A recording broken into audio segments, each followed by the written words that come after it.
श्रीयमाय नमः।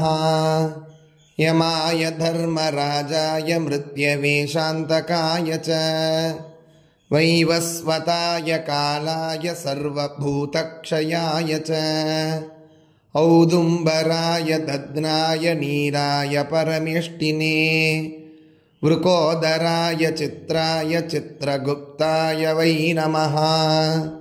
चित्रगुप्ताय वै ओं नमः इति। सावित्र्युवाच तपसा धर्ममाराध्य पुष्करे भास्करः पुरा धर्मं सूर्यः सुतं प्राप धर्मराजं नमाम्यहम्। समता सर्वभूतेषु यस्य सर्वस्य साक्षिणः अतो यन्नाम शतनम् इति तं प्रणमाम्य अतो यन्नाम शमनम् इति तं प्रणमाम्यहम्। येनान्तश्च कृतो विश्वे सर्वेषां जीविनां परम् कामानुरूपं कालेन तं कृतान्तं नमाम्यहम्।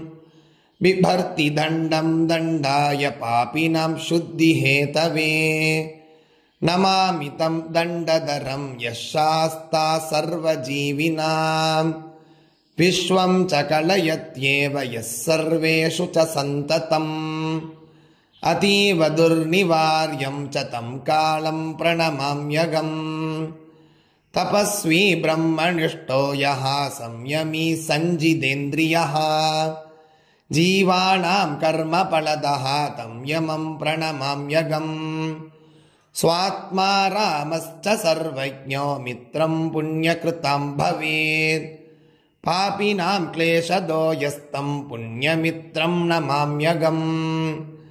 यज्जन्म ब्रह्मणोंशेन ज्वलन्तं ब्रह्म तेजसा योऽध्यायति परं ब्रह्म तमीशं प्रणमाम्यहम्। इत्युक्त्वा सा च सावित्री प्रणनाम यमं मुने यमस्तां शक्तिभजनं कर्मपाकमुवाचः। इदं यमष्टकं नित्यं प्रातरुत्थाय यः पठेत् यमात्तस्य भयं नास्ति सर्वपापात् प्रमुच्यते। महापापी यदि पठेत् नित्यं भक्तिसमन्वितः यमः करोति संशुद्धं कायव्यूहेन निश्चितम्।